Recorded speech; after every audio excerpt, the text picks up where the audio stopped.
ანუ სულ უნდა შეგრძნება კონდეს რომ ღმერთი ზემოდან გიყურებს და აი ამ ყურების და მიხედვით გაასწრო რომ შენი ფიქრები, ემოციები, ქცევა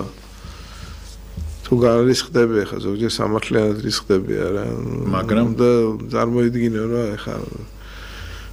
ღმერთი გიყურებს და რაც უნდა სამართლიანი იყოს შენი განრისხება არ არის საჭირო რომ გამძვინვარდე და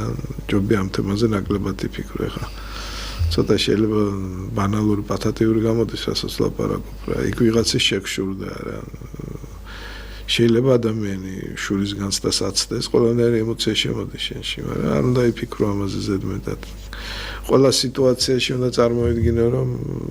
აი უფრო სულიერი რა იქნება ხო და ეს არის ანაბანა ასე ვთქვათ სულიერების ანუ სულ საზღვრაო ღმერთისთვის სათნო რა იქნება აკონტროლებს შენ ფიქრებს